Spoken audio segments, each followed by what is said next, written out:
Hello! Hello! Welcome to Explore Home Repeat. My name's Matt. And I'm Izzy. And today we are at Hamerton Zoo Park, kind of near Peterborough area.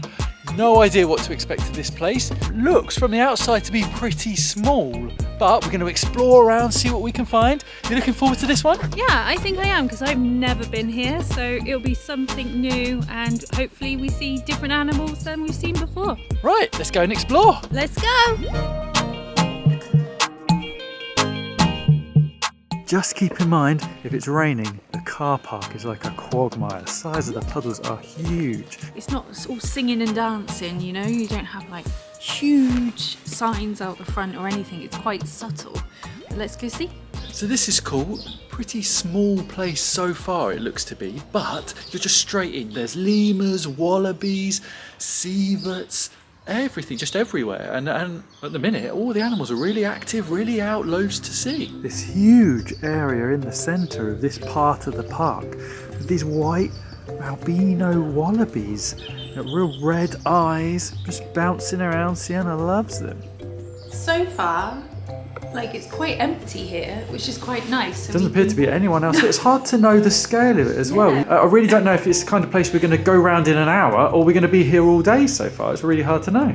Here's a perfect example of the fencing they use. There are some areas with glass where kids can get a really good view. These walkways, it's all covered in this, certainly in this area. It's amazing. I was worried because it had been raining loads last night, so the car park, massive, almost like lakes in the car park. And then here, lovely dry tarmac. You don't need to worry about wellies or anything, or at least not so far. I just can't believe how many animals you see in such a short space of time. There's just little enclosures everywhere, all over the place. Loads of big open space for some of the sort of larger birds, and those wallabies have got a huge enclosure. What do you see? See, so look, What? Flamingos? They're all tucked up inside. They're a bit scary to get too close to, but gosh. I've never seen that. No, she's never been that close to flamingos. Yeah, I guess it's very cold today. Yeah. They've got absolutely beautiful selection of birds here. Loads of cranes and storky type things. This amazing kookaburra. This is an example, you still can get really close to the animals. These wallabies down here. I have to say, when we walked into the entrance, I was a little bit kind of underwhelmed. The car park was quite small, the entrance was very kind of understated. Once you get in here, it's really expansive, loads and loads of stuff to see. So actually quite impressed, much more than the entrance would kind of infer. Wow, so I just walked up to this little enclosure, couldn't really tell what was in here, and it's the cheetah creche. So there's a load of cheetahs, really hard to see because the sun's coming in, but there you go, you can see just about 2-3 cheetahs in there. Amazing. This one just basking in this little bit of sunshine coming through. Incredible. Sign here that says these 3 cheetah cubs are in this house being hand reared because they were neglected by their mother, and then they're going to gradually take them out into a bigger enclosure. This is a really cool meerkat enclosure, really big, loads of meerkats, and they've also got tunnels you can climb in and then pop your head out into these bubbles, I think, so you can get a really close encounter.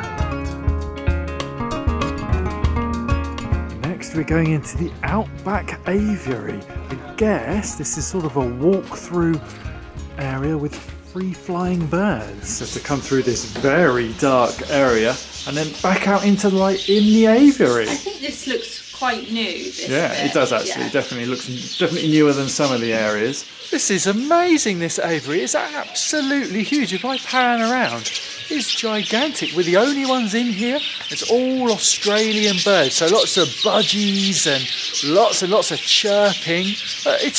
It's massive. And again, as Izzy said, it looks definitely a bit newer than some of the other areas. There are just hundreds of birds in here. Loads and loads of yellow budgerigars and things. The noise is incredible. All these little houses at the top there, they've each got a bird sitting on top of it or whatever and coming in and out. It's just absolute huge community of loads of different Australian birds. One of my favourite animals going into the two-toed sloth house. See what we can find. But it might be quite dark in here, so I'm not sure what it will be like for filming, but that is an incredible view. It's one of these things, it's so dark in here, you have to let your eyes adjust. And then you're just out of the gloom with just this amazing view of this sloth. You're literally hanging upside down at the minute. Wow. They are just amazing, amazing creatures. And what an enclosure. The real sort of light trap you have to walk through. So it's all super dark in here, and then they've just got these lights. Camera makes it look a lot lighter in here than it actually is. There he is. Wow, look at that. Oh my gosh, look, he's going fully upside down. They're so slow. See his 2 toes. His great big claws. What a view. Love a sloth house. They're always so good. Do not miss this sloth enclosure. A little bit kind of understated, as a lot of stuff is here, but really, really amazing, amazing views of that sloth. Absolutely not to be missed. In the summer, there is this big play area with lots of climbing frames and zip lines and slides. It is, being January, closed at the minute, so just keep that in mind. It's worth checking the website, because if your kid is anything like ours and loves a good play park, they're a bit disappointed that it's not open. There's this big shed enclosure for these Eurasian harvest mice. There's a load of Christmas trees and little boxes, but in fact, and I really don't know if I can get a shot of it, they are all in this box down here. You can see them, but there they all are, all in this little box down there, eating loads and loads of food, and they are minute. Wow, we have found the Malayan tiger, this beautiful white tiger. He moved just a second ago, he's fast asleep. His name is Mohan, apparently. Oh, I'd love to see him walking around. Another tiger, this one's not white, it's more traditional orangey and black colour. There's just really, really good selection of animals here for what seems like a relatively small place. They've got some really big animals here. This whole tiger area, again, there's loads of these walkways completely enclosed like this with them viewing windows. Really, really good. And we got to see 2 tigers. 2 tigers, yeah. Yes. This is one thing I think is underestimated by a lot of people, and that's how good zoos are in the winter time. January, you get a nice clear day like today. Yes, it is cold, you have to wrap up warm, but it's so quiet. You can get those amazing views of the tigers. I had a whole window to myself. In the middle of summer, you wouldn't be able to get near one of those windows to see the tigers. So really, really worth going. Quite often the zoos are sometimes cheaper as well, off season. Great big, I guess, brown bear. I'm not entirely sure. We'll have to go and find a plaque and see what it is, but he's having a little roll around. Again, shame that there's no glass here, but pretty good view. And again, this seems like a really small zoo, and then they've got bears and tigers in these absolutely massive enclosures. Now, whatever you say about enclosures, if we are going to have zoos, enclosures like this are what you really, really want for these animals. So these are Syrian bears from the Middle East, Turkey and Turkmenistan. So you can go right up these stairs and get to this big viewing platform where you can see the bears and the tiger enclosure.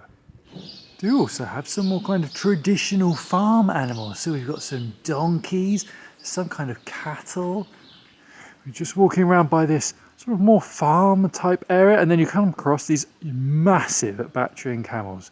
They are absolutely huge. They're like the length of a car.